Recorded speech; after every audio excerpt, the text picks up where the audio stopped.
Board आहेत. काय board आहे अध्यक्ष महोदय? त्या ठिकाणी बोर्ड काय लावलेला आहे? चला घडवू विकसित महाराष्ट्र, विकसित महाराष्ट्र 2047 महाराष्ट्र व्हिजन डॉक्युमेंट. मला कळत नाही तुम्हाला की सगळ्या ठिकाणी ही जाहिरातबाजी करायची तुम्हाला काय एवढी गरज काय? एवढं चांगलं काम तुम्ही करता, कुठलंही वर्तमानपत्र हातामध्ये घेतलं ते 3-4 फोटो तेच. अरे नवीन तरी फोटो सेशन करा, जरा नवीन पद्धतीचे फोटो काहीतरी येऊ द्या. तेच फोटो, 3-4 फोटो, ती हातामध्ये कसली तरी घेतलेली ती पुस्तकं, खाली काहीतरी जाहिरात. प्रत्येक वर्तमानपत्राला लाखो करोड रुपयाच्या जाहिराती तुमच्या. त्याच्यानंतर तुम्ही त्या ठिकाणी योजनादूत निवडणुकीमध्ये नेमलेत. ह्या योजना तुम्हाला आपलं जे पब्लिसिटी डिपार्टमेंट आहे त्या पब्लिसिटी डिपार्टमेंटचं हे काम आहे की सरकारी योजनांची पब्लिसिटी करणं, सरकारी योजनांची जाहिरातबाजी करणं, सरकारी योजना या सरकारच्या माध्यमातून सर्वसामान्य माणसाच्या घराघरापर्यंत पोहोचवणं त्या डिपार्टमेंटचं काम आहे. ते डिपार्टमेंट असताना तुमच्या ह्या रोज जाहिरातबाजी असा एक दिवस नाही, असा टीव्हीचा एक चॅनल नाही की टीव्ही ऑन केला आणि तुमचे ते जाहिरातीचे फोटो दिसले नाहीत, असा एक दिवस नाही. ही जाहिरातबाजी पूर्वी सुद्धा काही कालावधी करता व्हायची, काही होत नव्हती असं मी म्हणणार नाही, पण त्याला काहीतरी टाइम लिमिट होतं, त्याला काहीतरी ठराविक एक कालमर्यादा होती. त्या जाहिरातबाजीला काही ना काहीतरी शेवटी मर्यादा असायच्या. रोज आता प्रत्येक वर्तमानपत्र प्रत्येक चॅनलवर तुमची जाहिरात आहे. आणि म्हणून तुमचं हे व्हिजन डॉक्युमेंट, एका शेतकऱ्यानं आपल्या खांद्यावर नांगर घ्यावा आणि नांगर घेऊन त्याने त्या ठिकाणी नांगर ओढावा आणि त्याच्या पत्नीनं तो नांगर हातावा, हे तुमचं व्हिजन डॉक्युमेंट, हे तुमचं व्हिजन, ही तुमची शेतकऱ्यांबद्दलची कणावा, ही तुमची शेतकऱ्याबद्दलचा कळवळा, हे तुम्हाला शेतकऱ्याबद्दलचं प्रेम. अशा पद्धतीने जाहिरातबाजीनं निवडणुका जिंकता येतात, परंतु राज्याची प्रगती, देशाची प्रगती अशा जाहिरातबाजीनं होत नसते. सर्वसामान्य माणसाच्या दुःखाच्या जाहिरातीबाजी करून चालत नाही, तर सर्वसामान्य माणसाच्या सुखदुःखाशी समरस व्हावं लागतं. आणि जो समरस होतो त्याला सर्वसामान्य माणसाच्या समस्या कळतात आणि तोच सर्वसामान्य माणसाच्या समस्या सोडवू शकतो. त्यामुळे पहिल्यांदा आपल्याला सर्वसामान्य माणसाच्या सुखदुःखाशी समरस व्हायला पाहिजे, ही माझी आपल्याला विनंती आहे. अध्यक्ष महोदय, मी कोकणातून आलो. कोकणाच्या बाबतीत बोलत असताना अध्यक्ष महोदय मला सांगितलं पाहिजे की यंदा 14 मेला पाऊस पडला. साधारणपणे अध्यक्ष महोदय 25 मेला इथं आमच्या ताई बसल्यात, आपल्याकडे रोहिणी सुरू होते 25 मेला आणि 25 मेला आपल्या कोकणामध्ये पेरणी सुरू होते. पेरणी 25 मेला सुरू होते, मुहूर्त होतो. पण यंदा मुळातच पाऊस पडला तो 14 मेला पडला. 14 मेला अध्यक्ष महोदय पाऊसच इतका पडला की जिकडे तिकडे पाणी झालं. नदी नाले तमाम भरून गेले अध्यक्ष महोदय. नदी नाले. कोकणामध्ये एकच पिकी शेती आहे, दुबार शेती नाही. सरकारने जरी खतं दिली, बियाणं दिली, सरकारने कितीही मदत केली तरी दुसऱ्यांदा कोकणामध्ये पेरणी होत नाही. पेरणी करायला चान्सच नाही. सरकारने कितीही मदत करायचं म्हटलं तरी सुद्धा कर्ज कोकणातले लोक घेतच नाही. त्यामुळे त्यांच्या हप्त्यांचं रिशेड्युलिंग वगैरे होण्याचा प्रश्नच उद्भवत नाही. आणि म्हणून अध्यक्ष महोदय, यंदा कोकणामध्ये हे पाऊस अचानक पडला, नंतर 15 दिवस पाऊस गेला, थोडीशी पेरणी आम्ही केली नाही अशातला भाग नाही. माझी सुद्धा वेळेवर लावणी व्हायची, ती अजून लावणी झाली नाही. उद्यापासून मी जाणार आहे लावणीवर पुढचे 2-4 दिवस. हे नंतर अधिवेशन, नंतर बाकीचं सगळं, कारण मला माझी शेती नाहीये, दुसरं खायचं काय आणि शेतातलं मी धान्य खातोय सगळ्यांना माहिती. आणि म्हणून अध्यक्ष महोदय, पेरणी करता म्हणून काहीही चान्स नाही त्याला. दुसरी गोष्ट अध्यक्ष महोदय, कोकणामधला आंबा, काजू, हे साधारण खऱ्या अर्थाने तो आंबा असतो, तो काहीतरी कल्टार सारखं वगैरे टाकून तो पिकवलेला आंबा असतो. पण जी पूर्वीची पिढीजात जी झाडं आहेत, वाडवडिलांनी पूर्वी जुनी लावलेली झाडं आहेत, या झाडांचा खरा ओरिजिनल आंबा कुठल्याही प्रकारचं खत न घालता, कुठल्याही प्रकारची फवारणी न करता जो आंबा पिकतो तो एप्रिलच्या शेवटच्या आठवड्यापासून आणि मेच्या पहिल्या आठवड्यापासून तो पिकायला लागतो. यंदा 14 मेलाच पाऊस पडला. आंबा जो होता नव्हता, मध्ये पाऊस पडला त्यामुळे त्याचा मोहर गेला, अतिउष्णता झाली म्हणून त्या बोहर करपला आणि म्हणून अध्यक्ष महोदय त्या आंबा बागायतदाराला सुद्धा आंबा मिळाला नाही. आंबा मिळाला नाही.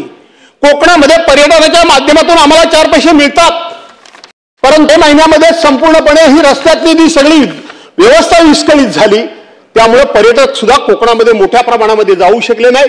तिथेही आमची अडचण झाली. अध्यक्ष महोदय आणखीन एक अडचण मोठी झाली, ती मासेमारांची अडचण झाली. मासेमारी साधारणपणे आपण सरकारी नियमाप्रमाणे 1 जूनला बंद करतो. 1 जूनला बंद करतो, परंतु 14 मेलाच उधाण आल्यामुळं, 14 मेलाच समुद्र खवळल्यामुळं, 14 मेलाच या ठिकाणी अवकाळी पाऊस पडल्यामुळं त्यांना त्यांच्या होड्या बाहेर काढाव्या लागल्या आणि अध्यक्ष महोदय त्यांची मासेमारी सुद्धा बंद पडली. म्हणजे पर्यटन अडचणीत आलं, बागायतदार अडचणीत आला, शेतकरी अडचणीत आला, मच्छीमार देखील अडचणीत आला. मच्छीमार देखील अडचणीत आला आणि म्हणून त्याला पॅकेज दिलं पाहिजे. अध्यक्ष महोदय पॅकेज दिलं पाहिजे. अध्यक्ष महोदय रायगडमध्ये रब्बी पीक घेतलं जातं. रायगडमध्ये काही पावसाळी भात शेती होते. मी त्या एप्रिल मे महिन्यामध्ये त्या रस्त्यानं जात असताना डोळ्यातून पाणी आलं. सगळं शेत पिवळं धम्मक पिकलेलं होतं. सगळ्या शेतामध्ये भात तयार होत. विदर्भातली भात म्हणतो, हे सगळं भात तयार होतं, धम्मक होती. वरून धो धो धो पाऊस पडला. अध्यक्ष महोदय ते तयार झालेलं भात घेऊन जाणार कुठं? ते बाहेर काढणार कसं? त्याची कापणी करणार कशी? ते खाली कोसळल्यानंतर 3ऱ्या दिवसाला भात रुजतं. त्याला रुजतं अक्षरशः भात ते 3ऱ्या दिवशी. आणि म्हणून शेतकऱ्याने केलेली मेहनत त्याच्या डोळ्यात देखत त्या ठिकाणी पूर्णपणे नाश पावली. रायगडमध्ये सुद्धा ही परिस्थिती निर्माण झाली. ही परिस्थिती निर्माण झाली आणि म्हणून मी मगाशी म्हटलं, पेरू म्हटलं, बाकी सगळं धान म्हटलं, कांदा म्हटलं, असा तसा शेतकरी अडचणीत आला. तशा पद्धतीनं अध्यक्ष महोदय कोकणातला शेतकरी सुद्धा पार अडचण या ठिकाणी पॅकेज देण्याची गरज आहे. मी धन्यवाद देतो सरकारला की सरकारनं मध्यंतरी एक घोषणा जाहीर केली की आम्ही शेतीला, मत्स्यमारीला शेती व्यवसायाचा दर्जा दिला. आपण एक वेळेला सभागृहामध्ये आणि सभागृहाच्या बाहेर आणि स्वतः मत्स्य विकास राज्यमंत्री असताना सुद्धा आपण प्रयत्न हा करत होतो की या मत्स्य व्यवसायाला शेतीचा दर्जा द्यावा, शेतीचा दर्जा मिळावा, म्हणून आपण प्रयत्न करतो. तो सरकारने दिलं. मी सरकारचं अभिनंदन करतो. मी सरकारचं अभिनंदन करतो. पण अजूनही त्याच्यामध्ये स्पष्टता नाही. अध्यक्ष महोदय तुम्ही त्या मत्स्य व्यवसायाला शेतीचा दर्जा दिला म्हणजे काय केलं? त्याची काय स्पष्टता अजून कुठे दिसत नाही. त्या संदर्भातला GR निघालेला कुठे वाचनामध्ये येत नाही. ज्याच्या नावानं तुम्ही हे सगळे जाहीर केला करता, ठीक आहे, दुसऱ्याला चांगलं म्हणण्याची आपल्याकडे प्रवृत्तीच नाही. श्रेय तुम्हाला जरूर घ्या.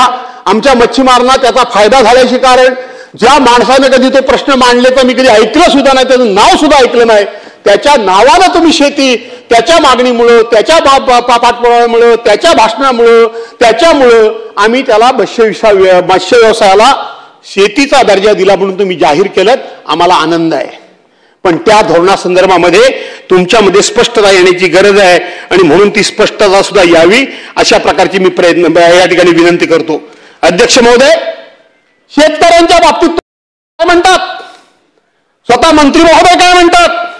मंत्री महोदय शेतकऱ्याबद्दल भाषा वापरत असताना काय वापरतात? अध्यक्ष महोदय त्या शेतकऱ्याच्या दुःखावर फुंकर घालण्याच्या ऐवजी, त्या शेतकऱ्याला दिलासा देण्याच्या ऐवजी, त्या शेतकऱ्याच्या पाठीवर मायेनं हात फिरवून लढ म्हणण्याच्या ऐवजी त्याची टिंगलटवाली करणं, त्याची चेष्टा करणं, त्याची कुचेष्टा करणं, अशा पद्धतीनं चेष्टा करण्याचं काम हे स्वतः कृषी मंत्री करतायत. एक शेतकऱ्यांची चेष्टा करत असताना शेतकरी कर्जमाफीच्या पैशातून काय मुलीचे साखरपुडे करायचे आहेत काय?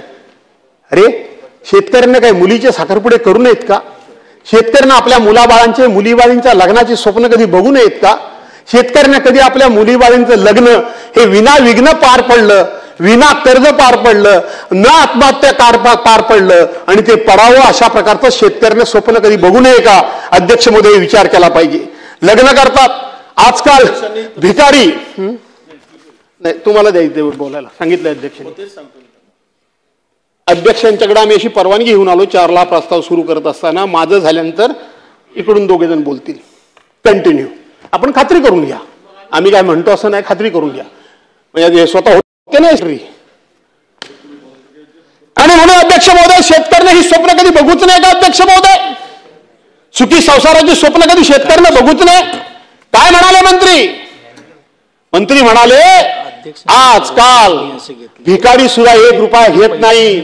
आम्ही शेतकऱ्याला 1 रुपयामध्ये पीक विमा योजना दिली. त्या पीक विमा योजनेचे कसे धिंडवडे निघाले सहकार मंत्री महोदय ते मी तुम्हाला आत्ता सांगितले. सरकारने त्यावेळेला 1 रुपयामध्ये आम्ही शेतकऱ्यांचा पीक विमा योजना दिली म्हणून सांगितलं आणि त्याच सरकारला याच सभागृहामध्ये कबूल करावं लागलं की त्या ठिकाणी मोठ्या प्रमाणामध्ये भ्रष्टाचार झाला. कंपन्यांचा फायदा झाला, शेतकऱ्यांचा फायदा झाला नाही.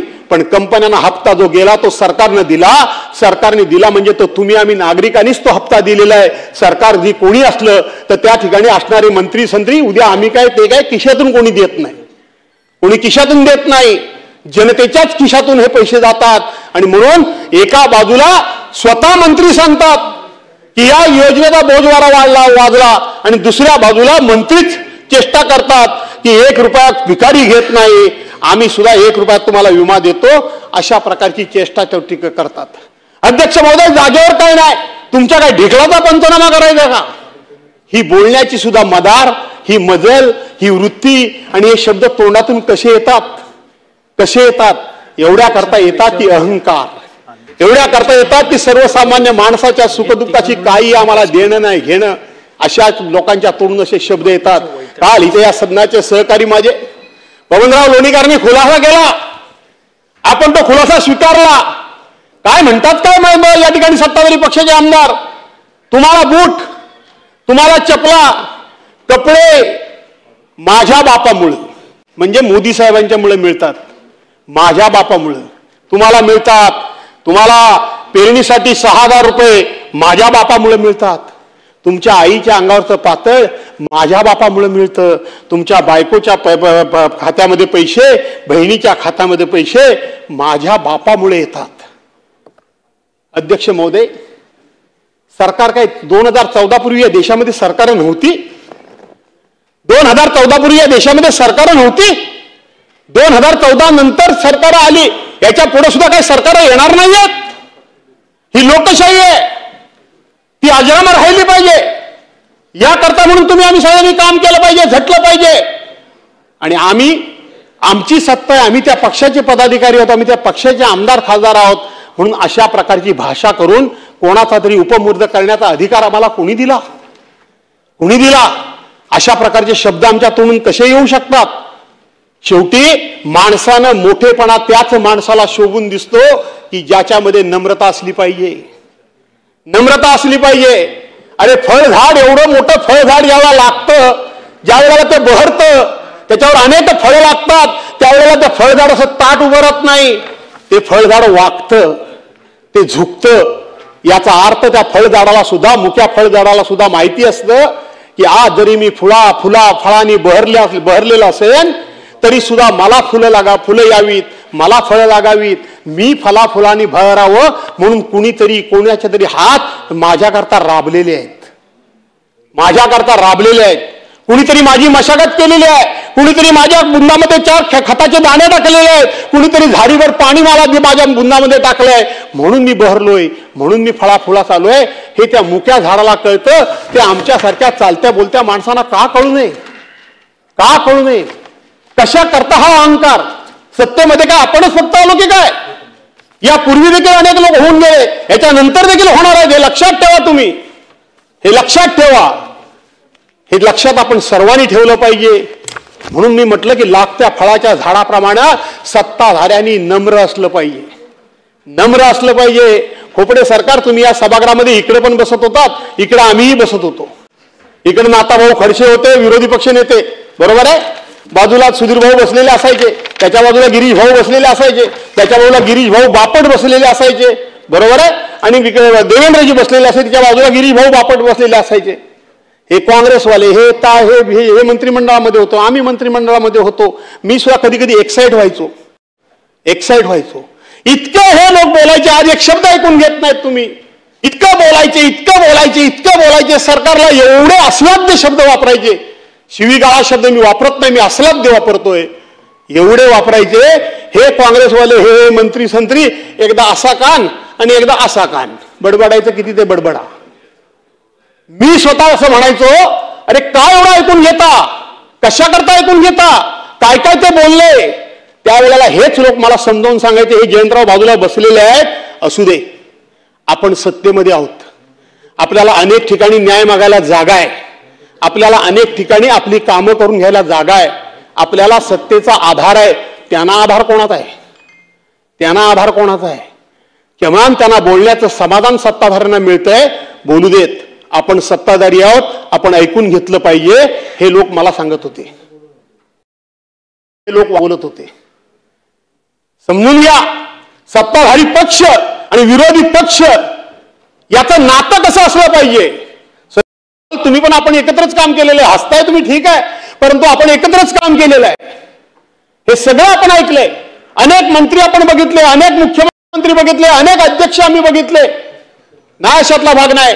पण अशा प्रकारची भाषा वापरण्याचा अहंकार, आणि मला त्यांना कोणीतरी झापलं, त्यांना कोणीतरी बडबडलं, त्यांना कोणीतरी तंबी दिली, त्यांना कोणीतरी सस्पेंड केलं, असं कुठं ऐकायला मिळालं नाही. पण नाना भाऊ नुसते तिथे डायसवर गेले, एका मिनिटात सस्पेंड, एका मिनिटात सस्पेंड तुम्ही केलं. कधी केलं? अध्यक्ष सातत्यानं मी आता जेव्हा बोलणं बरोबर नाही, माननीय मुख्यमंत्री महोदय म्हणतात की नाना भाऊंनी माफी मागितली पाहिजे, पण माफी अवधी सुद्धा आपण त्यांना दिला, माफी मागण्याचा अवधी सुद्धा दिला नाही. म्हणून अध्यक्ष महोदय, या ठिकाणी शेतकऱ्यांच्या बाबतीत फक्त आणि फक्त भाषण करून पोट भरणार नाही. अध्यक्ष महोदय, भाषण करून पोट भरणार नाही. एक माझ्या कोकणातला आणखीन एक विषय मला मांडला पाहिजे. इथं मंत्री महोदय कोकणातले बसलेत, कितीशी गांभीर्याने घेतात मला माहित नाही, पण ऐकतात बऱ्यापैकी माझं. आपण काजू बोर्ड काढण्याचा इथे घोषणा जाहीर केली आपल्या सरकारनं. आपण गेल्या वर्षी काजू बिला प्रत्येक किलोच्या पाणीमागे 10 रुपये अनुदान द्यायचं घोषणा आपण केली. सहकार मंत्री तुम्ही ऐकून घ्या, तुमच्या खात्याशी हा संबंधित विषय आहे. सभागृहामध्ये उत्तरामध्ये सांगा तुम्ही, ते 10 रुपये कोकणाला किलो मागे देण्याची घोषणा केली, पण प्रत्यक्षपणे त्या संदर्भातला GR, त्या संदर्भातली ऑर्डर कधी गेली? काय मंत्रिमंडळामध्ये बसून करताय? ऑर्डर गेली जुलै महिन्यामध्ये. योगेशजी, जुलै महिन्यामध्ये गेली. आपली काजू जून महिन्यामध्ये राहते का शिल्लक? मेच्या एंडलाच काजू संपून जातो ना. जुलै महिन्यामध्ये ऑर्डर गेली. ऑर्डर काय गेली की आम्ही किलोला 10 रुपये तुम्हाला अनुदान देणार आहोत, पण आम्हाला जीएसटीचं बिल द्या. जीएसटीचं बिल? अरे किरकोळीमध्ये भैयाना काजू लोक देतात, जीएसटीचं बिल देणार कुठं? तुमचा GR गेला याच्यामध्ये जुलैमध्ये, तुमची ऑर्डर गेली जुलैमध्ये, मेच्या एंडलाच काजू सगळा संपला, आणि तो तुम्हाला बिल कुठलं देणार? आम्ही म्हटलं इकडचं तिकडचं बिल द्या, 2-10 पैसे तुम्हाला 4 पैसे मिळतील ते पदरात पाडा. ते म्हणले जीएसटीचं बिल पाहिजे. कुठून आणणार जीएसटीचं बिल? किती पैसे दिलेत ते जाहीर करा. फसवी योजना, कोकणाकरता एकमेव असलेली योजना, दुसरी सिंधूरच नसलेली योजना, तीही बंद झाली आहे, तीही बंद झाली आहे. आता मत्स्य विकास मंत्री इथं या ठिकाणी नाही आहेत, त्यांचं माझे वैचारिक मतभेद जरूर असू शकतात, पण त्यांना मी भेटून सांगत असतो कोकणाकरता काय काय करा. तुम्ही मत्स्य शेती जाहीर केले, तुम्ही केले, तुम्हाला श्रेय देऊ द्या वर्ण देऊ दे तो भाग वेगळा, पण कोकणाकरता त्या मत्स्य शेती म्हणून त्याचं स्वरूप काय असणार त्या संदर्भामधली एकदा स्पष्टता या ठिकाणी येणं गरजेचं आहे. मच्छीमारांच्या घराखालच्या जमिनी नावावर करण्याकरता 10-11 वर्ष मीच घालवली, आता ती जी सुरुवात झालेली आहे त्याचीही पूर्तता करा. अध्यक्ष महोदय, ही तुम्हाला विनंती करतो. आणि त्याचबरोबर आपण इथं सरकारची अवस्था काय आहे शेतकऱ्यांच्या प्रती, आणि ह्या राज्यामध्ये सरकारचं काय दिवाळं वाजलंय, आणि हा सरकार किती अशा पद्धतीनं शेतकऱ्यांच्या जीवाशी खेळतंय, त्याचाच एक रिपोर्ट आज लेखी स्वरूपामधला. अध्यक्ष महोदय, तुम्ही पण प्रश्नावली हातामध्ये घ्या. आजच्याच प्रश्नावलीमध्ये सरकारनं लिखित स्वरूपामध्ये या ठिकाणी प्रश्न क्रमांक 29 या विकास ठाकरे आणि बाकीचे सदस्य आहेत त्यांनी विचारलेल्या प्रश्नाला या ठिकाणी मंत्री महोदयांनी उत्तर दिलंय की होय होय, राज्यात 1,82,433 कुपोषित बालकं आढळली. हे तुमच्या सरकारचं लिखित उत्तर आहे. ही तुमच्या सरकारची खरी खरी खरी वस्तुस्थिती आणि हे सरकारचं खरं रूप आणि स्वरूप आहे. रूप आणि स्वरूप आहे. तुम्ही बाहेर कितीही डांगोरा पिटा, कितीही मोठेपणा मारा, कितीही जाहिराती करा, कितीही कार्यक्रम करा, कितीही विरोधकांना अंडर एस्टिमेट करा, कितीही विरोधकांच्या योजना अडवून ठेवा, त्यांना विकासाला एकही रुपया देऊ नका, त्यांना ठाई ठाई वेटी धरा, त्यांचं एकही काम देऊ करू नका. पण शेवटी ही बालकं जी आहेत ही राज्याची आहेत, ही तुमची आमची आहेत. तुम्ही राज्याचे ट्रस्टी आहात, तुम्ही राज्याचे मायबाप आहात. मायबाप सरकार म्हटलं जातं. मायबाप सरकारनं माय बाप या दोघांची भूमिका आणि जबाबदारी काय असते, ही समजून, कर्तव्य काय असतात ही समजून घेण्याची गरज आहे. मी हे डिटेल्स मध्ये सांगत नाही, परंतु आपण स्वतःहून कबूल केलंय की राज्यात 1,82,443 कुपोषित बालकं आढळली असून बाकीची गंभीर बालकं 30,800 आहेत. सकाळी इथं आरोग्याच्या विषयावर बरेच प्रश्न झाले. आरोग्याच्या बाबतीत आम्ही सातत्याने सांगत होतो की सगळे सभागृहातले सदस्य, कोणी एकटा असं मी म्हणत नाही, आणि म्हणून सातत्याने सभागृह सांगत होतं की या राज्यातली आरोग्याचे 3-13 वाजलेले आहेत. त्याचं हे बोलकं उदाहरण आहे. आणि हा तुम्ही दिलेला लिखित स्वरूपाचा दस्तऐवज आहे, हा माझ्या हातातला दस्तऐवज नाही. आणि म्हणून यावरून हे सरकार शेतकऱ्यांच्या विरोधात कसं आहे, हे सरकार स्वतःच्या लोकांकरता कसं काम करतंय आणि सर्वसामान्य माणसाकरता काम कसं करत नाही, त्याचं हे जिवंत उदाहरण आहे. यापेक्षा फार काय मला बोलायची आवश्यकता वाटत नाही. आणि म्हणून 2-4 मुद्दे मी या ठिकाणी मांडले की आपण एकरी हेक्टरी 50,000 रुपयाची मदत ही शेतकऱ्यांना नुकसान भरपाई करता करा.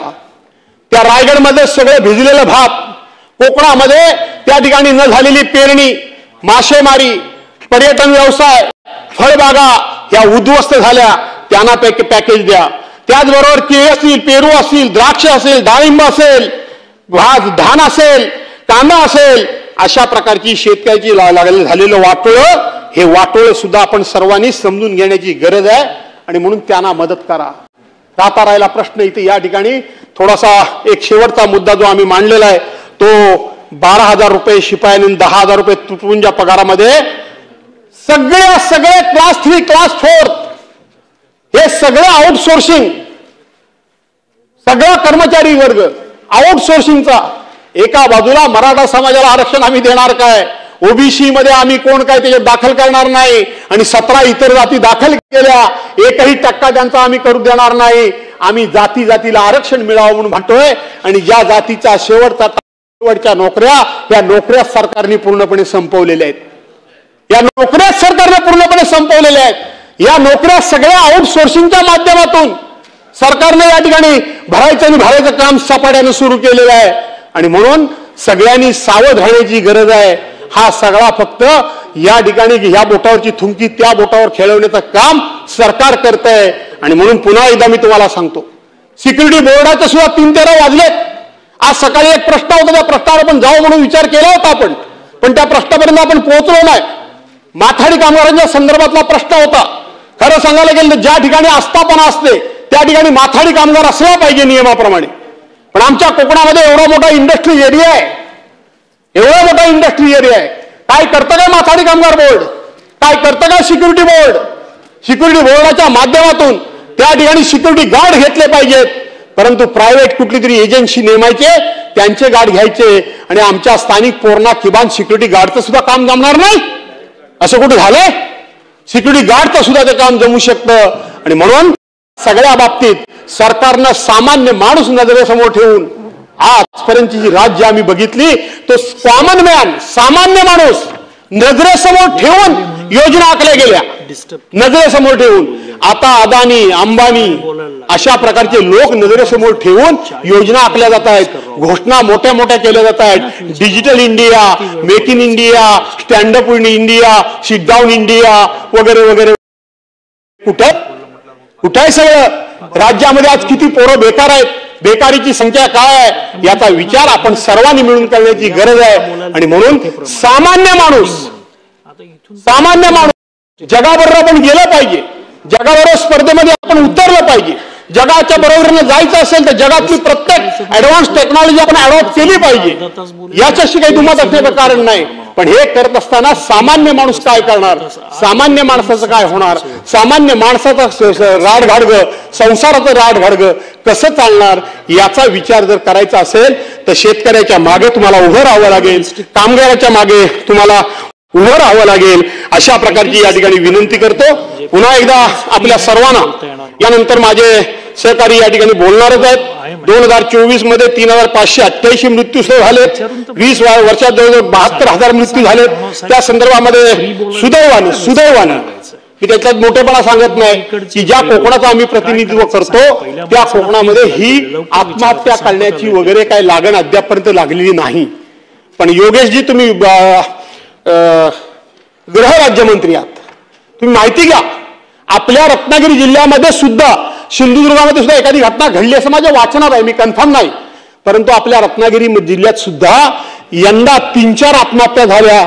त्या 3-4 सुद्धा जसं इकडच्या भागामध्ये तसंच त्या भागामध्ये आपल्याकडे हताश होऊन खिशामध्ये पत्र लिहून ठेवलं की कर्जबाजारीपणामुळं, शिक्षण घेऊन नोकरी नसल्यामुळं, शिक्षण घेऊन लग्न कार्य होत नसल्यामुळं, शिक्षण घेऊन मी माझ्या आई वडिलांना कुठेही मदत करू शकत नसल्यामुळं मी आत्महत्या करतोय, अशा 3-4 आत्महत्या सुद्धा आपल्याकडे झालेल्या आहेत। मी त्या आत्महत्या झाल्या असं अजूनही म्हणायला तयार नाही, पण तरी सुद्धा गृहराज्यमंत्री आहात, माहिती घ्या, तुमची ही जबाबदारी बनते की अशा पद्धतीने जर कोणतरी निराश होऊन हताश होऊन जर या निर्णयाप्रत जात असेल तर आपल्याला समाज प्रबोधन करावं लागेल।